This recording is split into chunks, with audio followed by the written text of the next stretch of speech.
Hoje eu vou fazer uma pequena leitura de um soneto de Camões à luz da anatomia poética, que é o meu método de avaliar as poesias, de avaliar as obras poéticas no geral, e que na verdade ele pode se estender para qualquer tipo de texto, né, que vá trabalhar,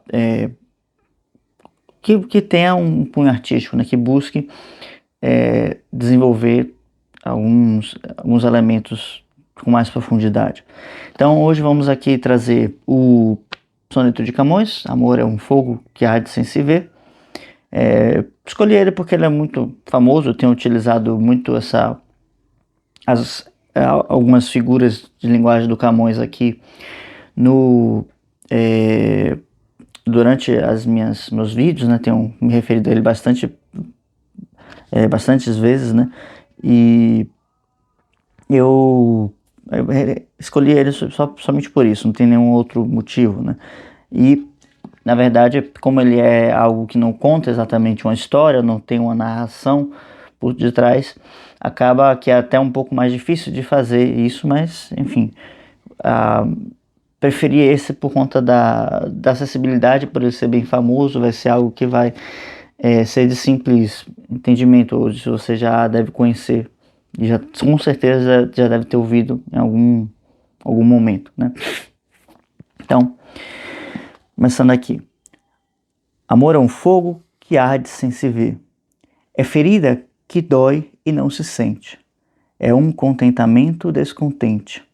É dor que desatina sem doer. É o não querer mais que bem querer. É solitário andar por entre a gente. É o não contentar-se de contente. É cuidar que se ganha em se perder. É um estar-se preso por vontade. É servir a quem vence o vencedor. É um ter com quem nos mata lealdade. Mas como causar pode o seu favor nos corações humanos amizade, sendo tão contrário a si o mesmo amor? Então, vamos primeiro passar as partes físicas e perceptíveis através dos sentidos, que é o que se propõe, né, a anatomia poética, ou seja, a gente vai fazer uma leitura em 3 níveis, trabalhando o corpo do poema, a sua alma e seu espírito. Começando então pelo corpo do poema, sendo esse ponto de mais que apela à nossa sensibilidade, né? Então, deixa eu subir só um pouquinho essa câmera aqui. Então, a primeira coisa que a gente deve observar seria a parte das sílabas poéticas, a maneira como contamos e como nós sentimos o ritmo, né? Há muitas formas de você fazer uma escansão de versos, que é você contar, né, as sílabas poéticas. Muitas formas, não é bem isso, mas há, vamos dizer assim, muitos padrões utilizados, né? Sendo os mais comuns o verso heróico, que é um acento na sexta sílaba poética e na última sílaba poética, um verso sáfico, que é na quarta sílaba poética e na oitava e na décima, né?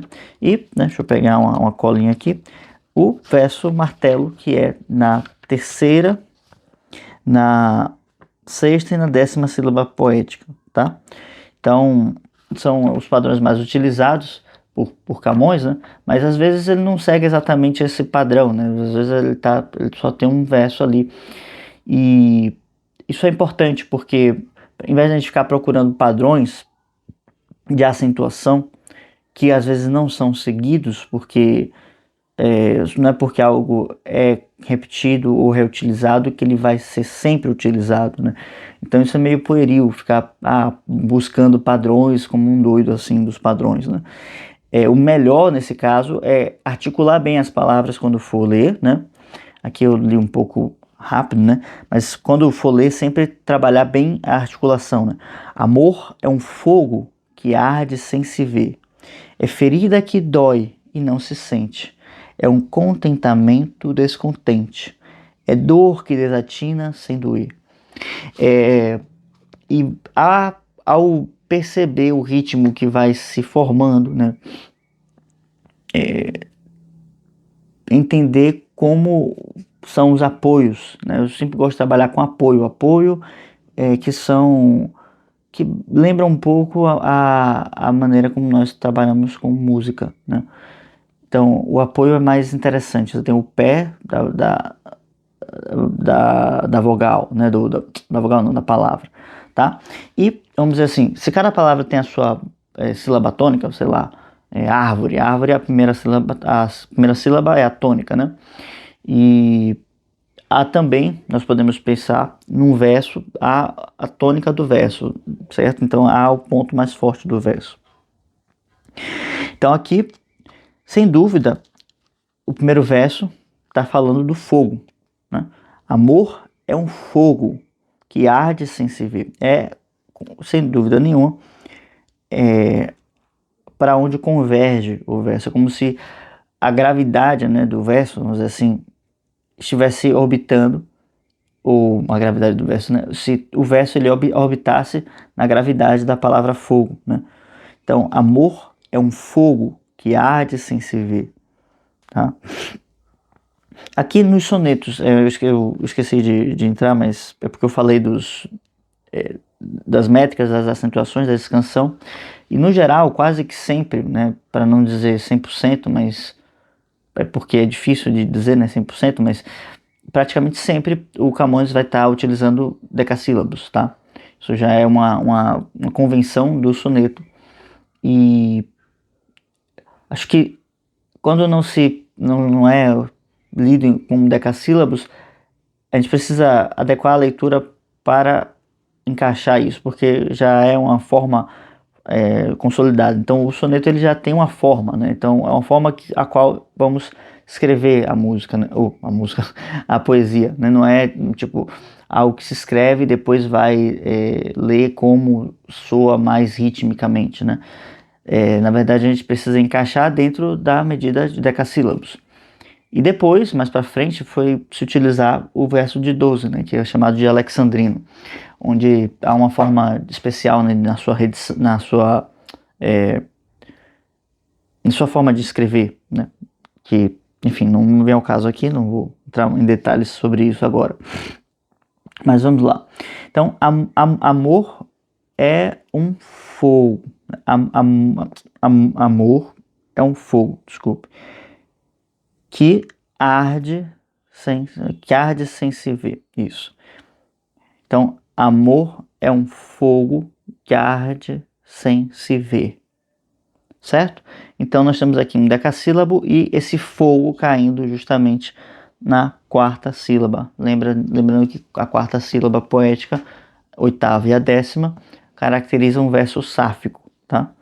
Então, amor é um fogo que arde sem se ver. Então, apesar de eu acabar de falar que não deveríamos ficar procurando padrões, mas é interessante que já no quarto verso aqui ele joga o fogo, né? Fogo que arde também sem se ver, né?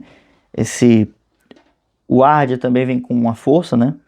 Fogo que arde, amor é um fogo que arde sem se ver. Também tem uma força, mas essa força é abrandada pela junção, né, do que e do ar. Então, que arde sem se ver. É ferida que dói e não se sente. Então, aqui, o que eu já vou adiantar para vocês é um não querer. Que a maioria dos versos aqui são sáficos, tá? E, no geral, a gente vai ter um ritmo que ele é bem cadenciado, né? Não tem muitas, vamos dizer, muitas síncopes, nem muitas confusões, né, de leitura, ou não há...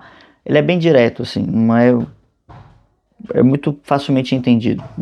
Então, aqui a leitura ficaria, né? Amor é um fogo que arde sem se ver. É ferida que dói e não se sente. É um contentamento descontente. É dor que desatina sem doer. Eu vou chamar a atenção aqui para o terceiro verso, onde ele fala um contentamento descontente, porque é um verso que tem duas palavras muito grandes, contentamento e descontente, que faz com que o apoio se perca, né? se perca nessas duas palavras grandes. Tipo, é um contentamento descontente, né? Ele ainda lê assim, travado, né? É um contentamento descontente. Então é uma coisa que fica meio assim, sem uma forma certa, justamente caracterizando esse contentamento que é descontente, né? Que é como se ele desse uma característica meio circular aqui nesse momento, né? Então, o que a gente precisa fazer quando a gente estiver olhando os elementos do corpo, do poema, é realmente pegar esses pontos e ir percebendo onde estão esses acentos e compreender qual a sensação que ele está te colocando durante a construção desse verso, né, e das estrofes, né, do poema como um todo, mas a gente vai percebendo por partes. Então, a gente precisa então desenvolver essa sensibilidade para poder ir pegando cada ponto e deixar que as próprias palavras vão conduzindo isso, tá? Então, fica aí para você a tarefa de realizar nos outros aqui, tá? Eu poderia fazer uma análise só desse poema aqui, não sei, caso você queira, deixar um comentário aqui embaixo, tá? Continuando aqui, eu passaria para a esfera agora dos sentimentos, né? Ou seja, onde da alma do poema. E aqui vale bem um sentimento, é uma coisa mais subjetiva, né, em muitos pontos, tem algumas coisas que não dá bem para definir, mas, por exemplo, eu vou trazer uma sensação, o que esse poema me causa, se é uma sensação de angústia, se é uma sensação de alegria, se é uma euforia, se é uma sensação de confiança, de ânimo, de entusiasmo, sabe, esses elementos que causam e que tocam o nosso plano emocional, nosso mundo mental, emocional, e que gera em nós uma espécie de cenário, né? De cenário e de cor, tá? Ele dá uma espécie de cor e de sensação. Eu trabalharia, eu trabalho e trabalharia nesses dois vieses. Eu olho a cor que gera, né? E como ele me deixa nesse momento, né? Como ele vai trabalhando para gerar certas emoções no ouvinte e naquele que está lendo, né? Então, quais emoções ele vai gerando, tá? Então, aqui é um ponto importante dentro desse processo, que é um aspecto mais geral, né, onde eu posso pegar até certos pontos específicos, mas ele é menos direcionado, como é, por exemplo, os aspectos do corpo. Quando eu vou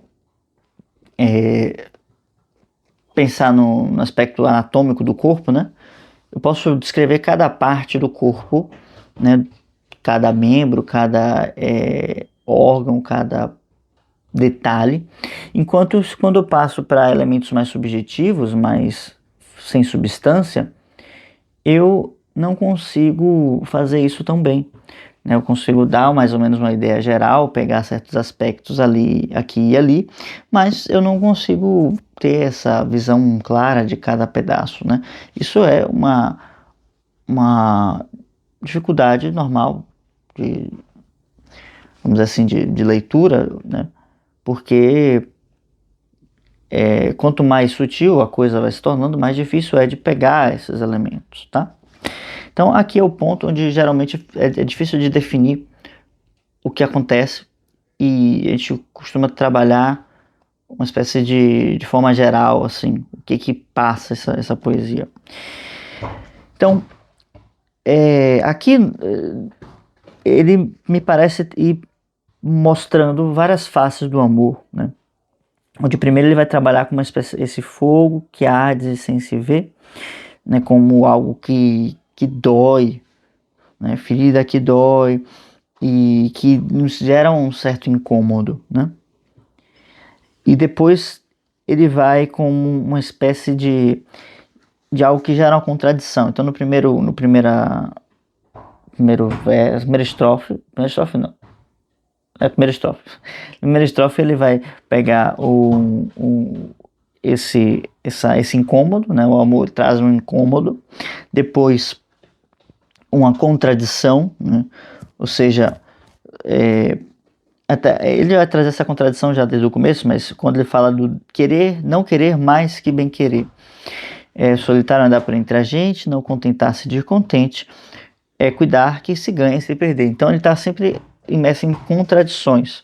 Então, ele está trazendo o amor enquanto uma contradição. Ele vai, né, te colocar nessa sensação. Primeiro de dor, né, depois, ou de incômodo, né, depois de contradição. Depois uma espécie de lealdade, né? Eu tenho até a palavra aqui, lealdade, porque ele tem essa... ele vai gerar esse sentimento, né? Porque ele vai colocar esse estar-se preso por vontade, servir a quem vence o vencedor, ter com quem nos mata lealdade, né? E aí você pode pensar que ele já vai trazendo uma outra face mais nobre desse mesmo amor, dessa mesma força, né? E não precisa pensar exatamente no amor romântico, né? Se não quiser, não se trata somente disso, embora isso também esteja no escopo, né? Mas, por exemplo, se pensar que você pode, não sei, vamos dizer que você tem um parente mais idoso e você se propõe a cuidar desse parente, né?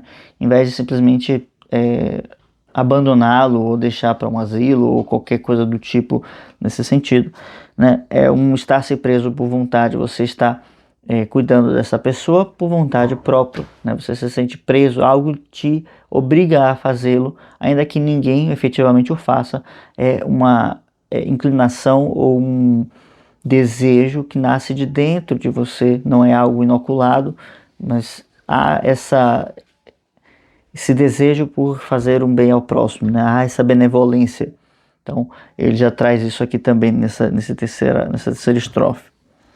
E depois ele coloca uma grande pergunta, né? Como causar pode o seu favor nos corações humanos a amizade, sendo tão contrário a si o mesmo amor? Então ele termina com uma pergunta depois de várias afirmações, né? Sendo tão contrário a si o mesmo amor.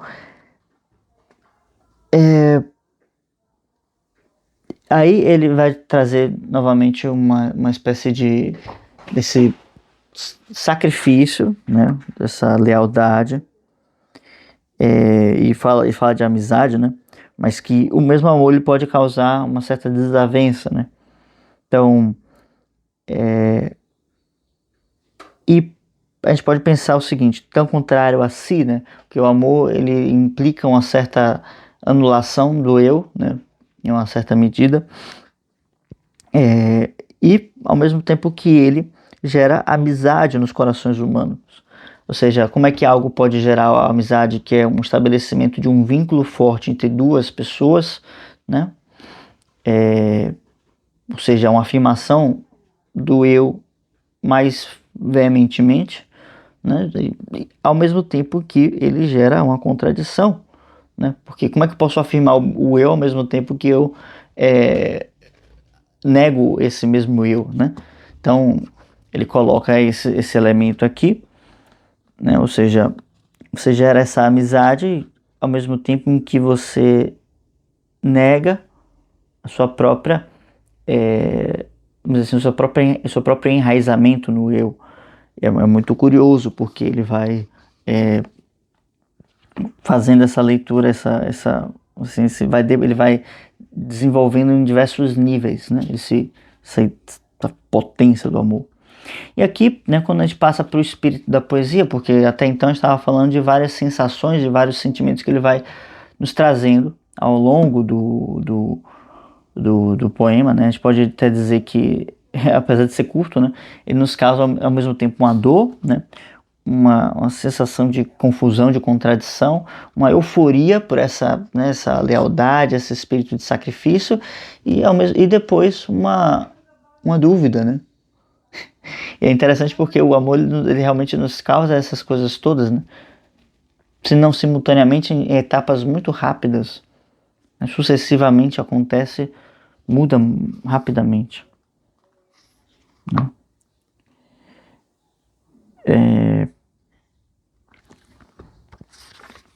Continuando aqui, finalmente, para passar para a parte do espírito, é importante a gente pensar que Camões ele bebe de uma tradição muito antiga, que volta a ficar, vamos dizer assim, em voga no Renascimento, que é justamente a tradição platônica, neoplatônica, que fala do amor como uma potência constitutiva do universo inteiro, né? Então, quando nasce o universo e